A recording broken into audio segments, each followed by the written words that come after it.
Comment gérer son temps? Non, mais quelle mauvaise question. On ne peut gérer le temps. Le temps est ce qu'il est. Il passe sans s'arrêter. Que vous l'utilisez ou pas, il passe. On n'a aucun contrôle sur notre temps. Aucun. Par contre, il y a quelque chose sur lequel on peut se baser. Il y a quelque chose qu'on peut gérer pour optimiser ce temps qu'on a, pour rendre ce temps plus productif. Ce sont les tâches. En accomplissant des tâches qui nous aident à nous élever, qui nous aident à atteindre nos objectifs, là, on pourra rendre notre temps plus productif, notre temps plus agréable. Bonjour et bienvenue dans cette rubrique Culture entrepreneuriale.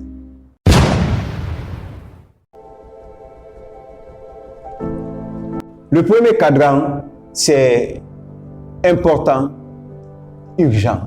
Beaucoup de personnes se retrouvent dans ce cadran. Vous avez un boulot, vous travaillez. On vous dit, vous devez venir à 8h parce que vous avez une présentation. À 8h15, vous devez venir. Et vous regardez votre montre. Vous êtes à la maison. Vous voyez qu'il est 7h30 ou il est même 8h. Vous avez un programme à 8h15. C'est urgent. Vous devez directement partir. Donc, dans ce cadre, c'est ce qu'il faut faire. C'est important, c'est urgent, vous devez le faire. Immédiatement, vous devez en faire une priorité pour accomplir cette tâche. Parce que ne pas le faire aura des conséquences. Le deuxième cadran, c'est important, mais pas urgent. Vous allez voir que c'est le cadran le plus important pour les jeunes. Mais à la fin, on va expliquer pourquoi. On va prendre cet exemple. Dans ce cadre, beaucoup d'étudiants se retrouvent dedans. Vous êtes étudiant, vous venez de suivre un cours. Vous faites le cours, vous rentrez à la maison, mais on ne vous dit pas que vous avez une évaluation. Vous n'avez rien prévu comme test. Vous rentrez, vous avez le choix, vous pouvez réviser, tout comme vous pouvez laisser. C'est d'ailleurs ce que beaucoup d'étudiants font, y compris moi, parfois. Vous rentrez, vous ne révisez pas. C'est quand vous allez entendre, il y a évaluation que vous allez réviser. Mais dans ce temps où on ne vous a pas dit qu'il y aura évaluation, mais vous savez que vous allez avoir une évaluation, là, vous avez une tâche. La tâche, c'est de réviser. Mais est-ce que c'est urgent? Donc, vous voyez, c'est important, mais pas urgent. En tout cas, si vous voulez être productif, vous devez faire cette tâche. Mais si la tâche rencontre le premier cadran, important et urgent, c'est le premier qu'on prend. Mais là, vous devez le faire. Vous ne devez pas le déléguer. C'est vous qui devez le faire parce que c'est important. Maintenant, voyons le troisième cadran. Pas important, mais urgent. C'est une tâche, vous voyez que c'est urgent. Vous devez le faire. Mais ce n'est pas important. Ce n'est pas important. Qu'est-ce que vous devez faire? Là, vous déléguez. Vu que c'est urgent et ce n'est pas important, vous pouvez déléguer. Donner à une autre personne. Comme ça, la personne fait.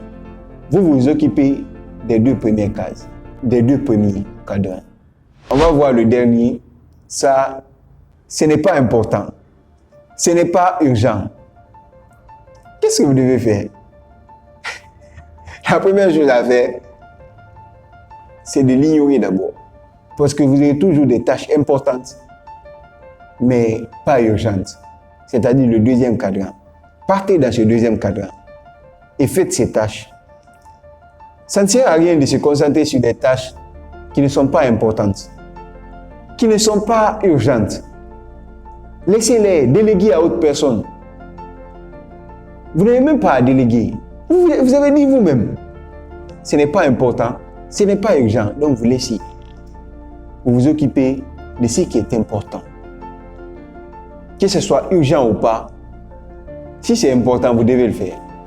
Soit en déléguant, soit en faisant vous-même.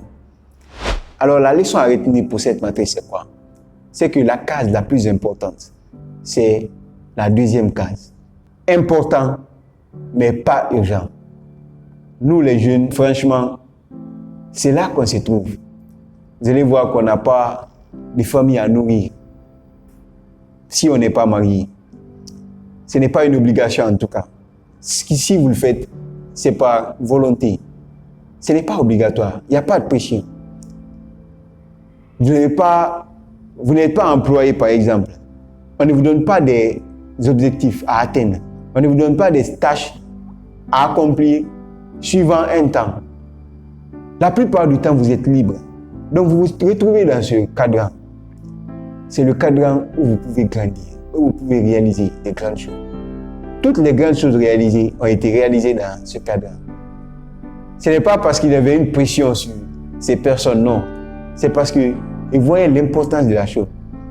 Il n'y avait aucune urgence à faire la chose, mais ils l'ont fait. L'écrivain dont tu lis le livre, il a écrit, il n'y avait pas d'urgence. Mais il avait le temps. Il a accordé ce temps à l'écriture de ce livre. Maintenant, vous vous émerveillez avec ce livre. L'entrepreneur qui a créé son entreprise, ce n'est pas forcément parce qu'il était contraint.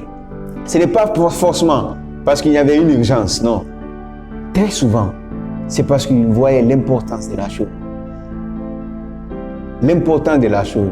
Il n'y avait pas d'urgence.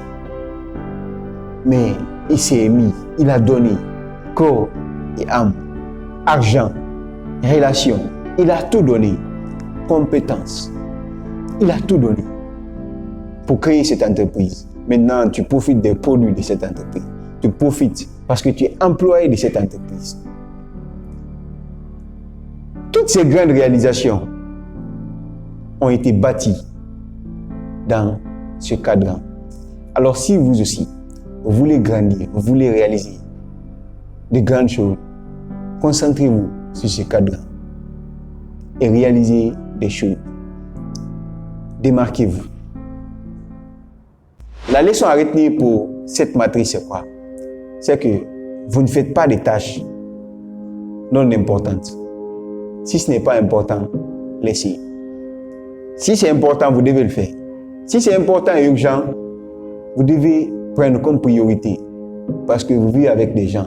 Si vous ne le faites pas, ça aura des conséquences, pas seulement sur vous, mais sur les personnes avec qui vous travaillez.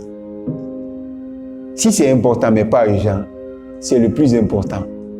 Vous devez y travailler parce que c'est là où vous pourrez faire quelque chose de remarquable.